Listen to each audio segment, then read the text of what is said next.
ଏବେ ଏବେ ଆସିଲା ଏକ ବଡ଼ ଖବର। ଆୟୁଷ୍ମାନ କାର୍ଡକୁ ନେଇ ଆସିଛି ଏହି ଖବର। ଆଉ ଏମାନଙ୍କୁ ମିଳିବ ନାହିଁ ମାଗଣା ଚିକିତ୍ସା।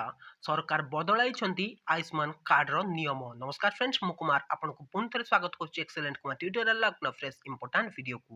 ତ ଫ୍ରେଣ୍ଡସ୍, ଯଦି ଆପଣଙ୍କ ପାଖରେ ଥିଲା ଆୟୁଷ୍ମାନ କାର୍ଡ, ତେବେ କ'ଣ ନୂଆ ନିୟମ ଆସିଛି ଜାଣି ରଖନ୍ତୁ। ନହେଲେ ଆପଣଙ୍କୁ ଆୟୁଷ୍ମାନ କାର୍ଡରେ ମିଳୁଥିବା ଚିକିତ୍ସା, ଯେଉଁ ମାଗଣା ଚିକିତ୍ସା ମିଳେ, ଆଉ ମିଳିବ ନାହିଁ। ତେବେ ଜାଣିନେବା ପୁରା ଅପଡେଟଟି କ'ଣ ରହିଛି ଏହି ଭିଡ଼ିଓରେ। ତ ଚାଲନ୍ତୁ ଭିଡ଼ିଓ ଷ୍ଟାର୍ଟ କରିବା। ତ ଫ୍ରେଣ୍ଡସ୍, ଯଦି ଆପଣ କିମ୍ବା ଆପଣଙ୍କର ପରିବାର ଆୟୁଷ୍ମାନ ଭାରତ ଯୋଜନା ଅଧୀନରେ 5 ଲକ୍ଷ ପର୍ଯ୍ୟନ୍ତ ମାଗଣା ଚିକିତ୍ସାରେ ଉପକୃତ ହେଉଛନ୍ତି, ତେବେ ଏହି ଖବର ଆପଣମାନଙ୍କ ପାଇଁ ବହୁତ ଗୁରୁତ୍ୱପୂର୍ଣ୍ଣ। ସରକାର ଆୟୁଷ୍ମାନ କାର୍ଡ ସହିତ ଜଡ଼ିତ ନିୟମରେ ବଡ଼ ପରିବର୍ତ୍ତନ ଘୋଷଣା କରିଛନ୍ତି। ଏବେ ଆଧାର ଇ-କେୱାଇସି ବିନା ନୂତନ କାର୍ଡ ପ୍ରଦାନ କରାଯିବ ନାହିଁ କିମ୍ବା ପୁରୁଣା କାର୍ଡରେ କୌଣସି ଚିକିତ୍ସା ଗ୍ୟାରେଣ୍ଟି ଦିଆଯିବ ନାହିଁ। ତେବେ ଇ-କେୱାଇସି ଏବେ ବାଧ୍ୟତାମୂଳକ ହେବ। ଜାତୀୟ ସ୍ୱାସ୍ଥ୍ୟ ପ୍ରାଧିକରଣ ଏନ୍ଏଚ୍ଏ କାର୍ଡ ପ୍ରଦାନ କରିବା ପ୍ରକ୍ରିୟାକୁ ଆହୁରି କଠୋର କରିଛି। BIS 2.0 ବେନିଫିସିଆରୀ ଆଇଡେଣ୍ଟିଫିକେସନ ସିଷ୍ଟମ ନାମକ ଏକ ନୂତନ ବ୍ୟବସ୍ଥା କାର୍ଯ୍ୟକାରୀ କରାଯାଇଛି। ଏହା ଅଧୀନରେ ହିତାଧିକାରୀଙ୍କ ଆଧାର ଇ-କେୱାଇସି ସମ୍ପୂର୍ଣ୍ଣ ହେବା ପରେ ହିଁ ଏକ ନୂତନ ଆୟୁଷ୍ମାନ କାର୍ଡ ପ୍ରଦାନ କରାଯିବ। ତେବେ ଏହା କ'ଣ ଆବଶ୍ୟକତା ପଡ଼ିଲା ନୂତନ ଇ-କେୱାଇସି? ଏଥିରେ ହେଲା ଅନେକ ଠକେଇ। ତେବେ ଅନେକ ଠକେଇ ମଧ୍ୟ ଏଥିରେ ଚିହ୍ନଟ ହୋଇଛି। ସିଷ୍ଟମରେ ଠକେଇ ଏବଂ ଜାଲିଆତି ରୋକିବା ପାଇଁ ସରକାର ଏବେ କୃତ୍ରିମ ବୁଦ୍ଧିମତ୍ତା ଆର୍ଟିଫିସିଆଲ ଇଣ୍ଟେଲିଜେନ୍ସ ବ୍ୟବହାର କରୁଛନ୍ତି।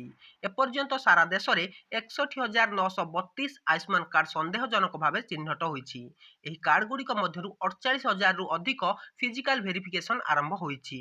ଯଦି କୌଣସି କାର୍ଡ ଠକେଇ ହୋଇଥିବା ଜଣାପଡ଼େ, ତେବେ ସେହି କାର୍ଡରେ ପ୍ରଦାନ କରାଯାଉଥିବା ମାଗଣା ଚିକିତ୍ସା ତୁରନ୍ତ ସୁବିଧାକୁ ବନ୍ଦ କରିଦିଆଯିବ। ତେବେ ନୂତନ ସଦସ୍ୟଙ୍କୁ ଯୋଡ଼ିବା ଉପରେ ରହିଛି କଟକଣା।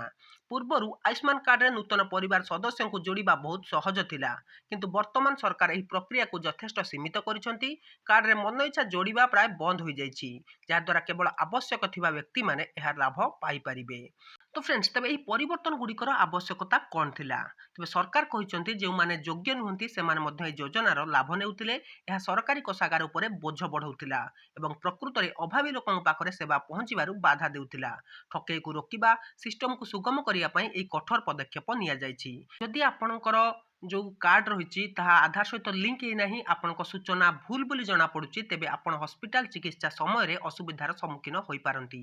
ସମୟ ମଧ୍ୟରେ ଆପଣ ଇ-କେୱାଇସି ସ୍ଥିତି ଯାଞ୍ଚ କରିବାକୁ ପଡ଼ିବ। ଆପଣ ଯାଞ୍ଚ କରିନିଅନ୍ତୁ, ନହେଲେ ଆପଣଙ୍କୁ ଏ ଯେଉଁ ଆୟୁଷ୍ମାନ କାର୍ଡର ମାଗଣା ଚିକିତ୍ସା ମିଳିବ ନାହିଁ। ତ ଫ୍ରେଣ୍ଡସ୍, ଇ-କେୱାଇସି ମଧ୍ୟ ଏଥିରେ ବର୍ତ୍ତମାନ ଆସିଯାଇଛି। ଇ-କେୱାଇସି ଯେଉଁମାନେ ନ କରିବେ, ଯେଉଁମାନେ ପ୍ରକୃତରେ ହିତାଧିକାରୀ, ଯେଉଁମାନେ ଯୋଗ୍ୟ ବ୍ୟକ୍ତି, ସେଇମାନେ ଇ-କେୱାଇସି କଲେ ସେମାନେ ସୁବିଧା ପାଇପାରିବେ, ନଚେତ୍ ଏ ସୁବିଧାରୁ ବଞ୍ଚିତ ରହିବେ।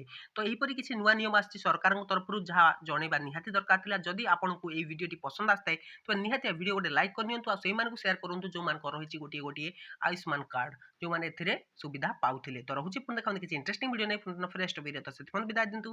Till then take care and bye. Have a good day.